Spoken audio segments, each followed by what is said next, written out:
can call me Queen Bee, and baby I'll rule. Let me live that fantasy. Thanks for watching.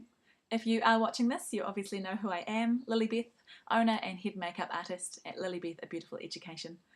I am sitting in the lounge looking out to my backyard in my home in Matapihi in Tauranga in Bay of Plenty, New Zealand. It's a little bit cold here, so I'm wearing a poncho that I bought on Trade Me, yay for Trade Me, and that's me there. So what I want to talk about today, briefly, if that's even possible, is the fear that a lot of bride-to-bes have of looking dated and when they look back on their wedding photos, if you choose something that is particularly cool or trendy now. So yes, I think partly that is a real fear, just a tiny bit. So I would encourage women who are getting married not to choose something that is super trendy.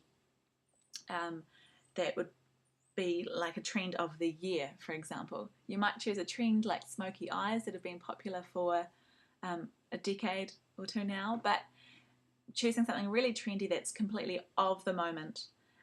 Think, well, not for your makeup, but think MC Hammer pants back in 1990-91. They were trendy for a very short time. Certain things like, maybe if it ever caught on, the Amy Winehouse eyeliner flick. So yes, the eyeliner flick is gorgeous, but when it extends right out to here, that might not be your cup of tea in a couple of years' time. So yes, it is a fear that I think is real for a small part. But in saying that, isn't part of the date of when you get married one of the cool things about your wedding day when you're looking back on the photos? I think it's fine to see your photos and to say, yes, that's the era we got married in. Obviously, hopefully you're going to be proud of that. That's how we looked at that particular time in our lives. Whether or not that's trendy now or fashionable now is a different matter when you're looking at your photos from years gone by. But I think it's important to be who you are and to be just do the best that you can with what you have on the day, and your photos will show that.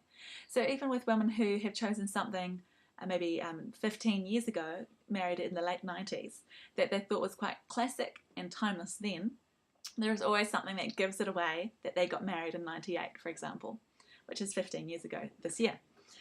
So looking at friends' photos on Facebook, if it's not the dress that gives it away, which it always is, it's a bit more puffy than what we're used to now.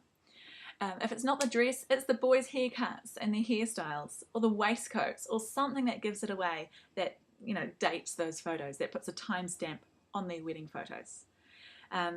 If it's not the makeup, it'll be something else. So your photos will be dated, and I think that is fine. Don't you send out save the dates? Don't you etch your wedding date onto your wine glasses or your favours for your guests? I think that having your photos dated is not necessarily a bad thing. And isn't it our grandparents and our parents' wedding photos that we love to bring out, that maybe we would have cringed at a while ago, but we now value them with as an heirloom, or as a slightly vintage or retro kind of funky thing to show at our wedding perhaps. Our parents' photos. Don't really look at them and say, wow, look how young they are. What are they wearing? Look at that dress. Look at Dad's hairstyle. I think that's part of the fun of looking at your wedding photos, and surely you want to give that fun to your kids if you have kids in the future too. So they can look back at your wedding photos and not say, wow, wasn't Mum stylish, but wasn't Mum stylish for her day? And I think that's completely fine. That's my opinion. If you want to comment or share this video, you're most welcome to. Just use the links under it on YouTube. For more information on wedding makeup stuff, or wedding anything actually, go to www.abeautifuleducation.co.nz. I have a free wedding ebook on there and an email mini-series that I can send you automatically. It's just a couple of emails over a few weeks. If you want to grab that, go to abeautifuleducation.co.nz and look for the ebook link. Hope to see you around. Thanks. You can call me Queen Bee, and baby I'll rule.